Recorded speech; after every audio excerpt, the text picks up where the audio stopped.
나는 쟤한테 적극적인데 쟤는 나한테 소극적이야. 이 상황을 타개하는 방법이 뭘까요? 질투 유발을 할까요? 아니면 밀당을 한번 해볼까요? 무슨 방법이든 떠올릴 수 있겠지만 실제로는 방법이 중요한 게 아니에요. 상대방이 어떤 사람인지 정확히 파악하는 게 더 중요합니다. 상대방에 따라서 방법이 달라져야 한다는 소리죠. 연애 유튜브들의 고질적인 문제는 남자 혹은 여자를 일반화한다는 거죠. 남자들은 이런 거 좋아합니다. 여자들은 이런 거 좋아합니다. 근데 진실은 뭐죠? 사람마다 좋아하는 게 다르다는 게 진실이죠. 이걸 모르면 연애 유튜브에서 가르쳐 주는 걸 그대로 따라했는데 남자한테 손절당할 수도 있어요. 저는 이별, 썸붕 상황에 대해서 사람들에게 재회 방안을 제시하는 서비스를 운영해요. 림빅 시스템이라는 검증된 도구를 최초로 연애 분야에 도입해서 상대방의 성향을 분석해서 저격하는 방법을 사용하죠. 오늘은 과학적인 방법을 이용해서 상대방이 여러분에게 당겨지게 하는 방법을 알려드릴게요. 꽤 심오한 이야기를 할 겁니다. 인간의 본질에 대한 이야기를 할 거예요. 혹시나 어려워서 이해가 가지 않으면 어쩔 수 없죠. 영상을 끄셔야 합니다. 시작해볼게요.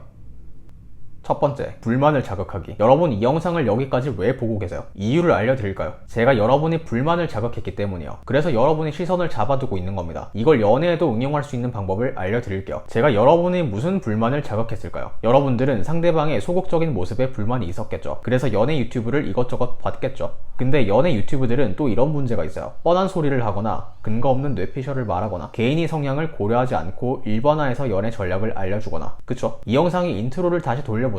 저 불만 사항들을 하나하나 다 짚어냈어요. 그래서 여러분은 혹해서 지금 이 영상을 보고 있는 겁니다. 왜? 불만을 짚어낼 줄 아는 사람은 불만을 해결해 줄 수 있을 것 같은 사람으로 보이거든요. 인간은 자신의 불만을 해결해 줄 수 있을 것 같은 사람에게는 서서히 의지를 하게 되죠. 이 심리를 연애에 이용해서 상대방이 여러분을 서서히 원하게 만들 수 있습니다. 근데 상대방의 성향에 따라 방법이 약간씩 다르다는 거죠. 제 채널의 트레이드마크, 지도손 분석에 의하면 인간을 지위상승 추구형, 도파민 추구형, 손실회피형, 이렇게 3유형으로 분류를 하죠. 유형에 따라 자극해줘야 하는 불만이 약간 달라요. 지위상승 추구형 사람들은 끊임없이 자신의 우월함을 증명하고 싶어하는 본능이 강합니다. 이걸 거꾸로 뒤집어서 이해를 해보면 현재 지위에 잠재적인 불만이 있다는 말과 같습니다. 뭔가를 추구한다는 건 지금 상황으로 만족을 못한다는 말이니까요. 그 불만을 해결해 줄 수 있는 여자를 원해요. 그래서 예를 들면 이런 남자에게는 나는 꾸미고 같이 사진 찍는 거 좋아한다 라는 말이 먹힐 수 있어요. 왜냐하면 나는 너가 자랑하기 좋은 존재가 되어서 너의 지위 상승 추구 성향을 만족시켜 줄 수 있다는 걸 암시하기 때문입니다. 도파민 추구형 사람들은 불확실성을 선호하고 남들과는 다른 특별한 발견을 하는 존재가 되고 싶어 합니다. 하지만 일상 속에는 특별한 발견을 하고 불확실한 보상이 주어지는 상황이 그렇게 많지 않습니다. 이 불만을 해결해 줄 수 있는 여자를 찾고 있을 거예요.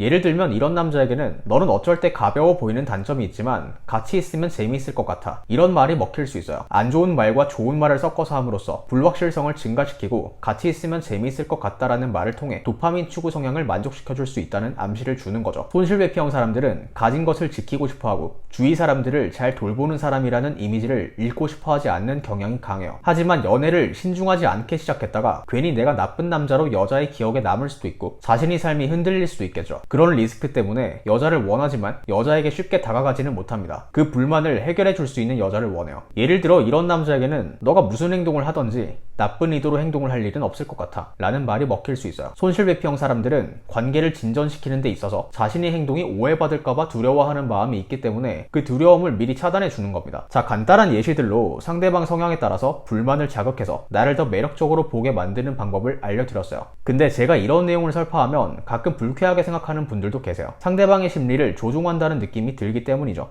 사실 어느 정도는 조종이라고 할 수도 있겠죠. 근데 예를 들어서 우리가 친구를 대할 때도 그 친구가 좋아하는 것을 알고 맞춰주려고 노력을 하잖아요. 친해지고 싶다면 그렇게 하죠. 이런 걸 보고 상대방의 마음을 조종하는 느낌이 들어서 불쾌하다고 표현하는 사람은 없을 겁니다. 연애에서도 마찬가지로 상대방의 성향을 이해하고 그 성향에 맞는 대화를 나누는 것은 관계를 더 깊이 발전시키는 데 중요한 요소가 될 수 있어요. 이게 상대방에게 피해를 끼치기 위해서 하는 행동이 아니라 나를 더 좋아하게 만들어서 설렘을 제공하기 위한 행동이잖아요. 피해자가 아무도 없다고요. 그러니까 불쾌하게 받아들일 필요는 없습니다. 또 제가 많이 듣는 말 중에 이런 게 있어요. 상대방의 성향에 맞추어서 말과 행동을 인위적으로 하는 건 지속이 불가능하지 않나요? 되게 날카로운 지적이에요. 그래서 남녀 사이의 케미가 중요해요. 그 케미가 안 맞는 사이면 상대방에게 맞춰주는 것도 금방 한계가 옵니다. 예를 들어서요. 항상 그렇지는 않지만 도파민 추구형 사람과 손실회피형 사람은 장기적으로 케미가 안 좋을 수 있어요. 손실회피형 사람이 서서히 마음을 열기 시작하면 도파민 추구형 사람은 그때부터 마음이 식기 시작해요. 둘 간의 템포가 너무 다릅니다. 근데 이걸 억지로 계속 붙여놓으려면 둘 중 한 명이 말과 행동을 인위적으로 해야 돼요. 근데 그 인위적인 행동이 본인의 실제 성격과 많이 다른 행동이 될 확률이 높아요. 결론이 뭐냐면요. 케미가 어느 정도 잘 맞는 맞는 유형끼리 만나면 장기적으로도 상대방의 성향을 만족시켜주는 게 가능하다는 거죠. 케미가 안 맞으면 그게 힘들어요. 이런 걸 저는 지도손 케미라고 부르는데 나중에 한번 제대로 다룰 일이 있을 겁니다. 오늘 영상을 다 보고 나서 그 사람이 가지고 있는 삶에 대한 본질적인 불만이 뭐가 있을지 생각해보세요. 그리고 그 불만 버튼을 눌러주기만 하면 됩니다. 그럼 상대방은 여러분을 서서히 소중한 존재로 인식하게 될 거예요. 두 번째, 급진적인 변화. 짝사랑 상황이 아니라는 가정하에 급진적인 변화를 주는 방법은 무조건 효과적일 거라고 장담할 수 있어요. 상대방이 여러분을 놓아버리지는 않으면서 적극적이지도 않은 애매한 스탠스를 유지하고 있는 이유는 여러분이 변함없이 같은 상태로 같은 자리에 있기 때문이에요. 예를 들어서 저희 집에는 전신 거울이 있어요. 제가 밖에서 무슨 짓을 하고 돌아오던 전신 거울은 그대로 있겠죠. 어차피 그대로 있을 거 아는데 크게 신경을 쓰겠어요. 거울을 사용할 일이 있을 때만 쳐다보겠죠. 여러분이 그런 취급을 당하고 있을 수도 있다고요. 따라서 급진적인 변화를 통해 여러분이 항상 그 자리에 있지 않을 수 있다는 걸 알려줘야 합니다. 남자들은요, 움직이는 거에 집중해요. 선사시대를 생각해보면 주로 남자들이 사냥을 나갔겠죠. 사냥감은 불규칙하게 계속 움직였을 것이고 그 움직이는 사냥감을 전략적으로 잡고 싶어하는 남자들이 사냥에 성공했겠죠. 사냥에 성공을 해야 죽지 않고 유전자를 남겼겠죠. 그래서 지금도 남자아이들이 공놀이를 더 좋아합니다. 불규칙하게 튀는 공을 잡고 다루고 싶은 본능이 있는 거죠. 그래서 소극적으로 변한 남자가 여러분에게 다시 집중하게 만들기 위해서는 여러분이 이전과 다르게 변해야 돼요. 하지만 적당히 변해서는 효과가 떨어질 수 있고 급진적으로 한 번에 변해야 효과적이에요. 근데 제가 이런 식으로 남자의 본능을 알려드리면 제 영상에 이상한 태클을 거는 분들이 있어요. 왜 맨날 남자 입장만 설명하고 여자 입장은 고려하지 않냐는 식의 태클을 거는 분들이 계세요. 왜 남자의 이기적인 면은 과학적 원리로 포장을 하고 여자들에게는 남자의 본능에 맞추라고 말하세요? 아니, 이 채널이 남자를 설명하는 채널이니까요.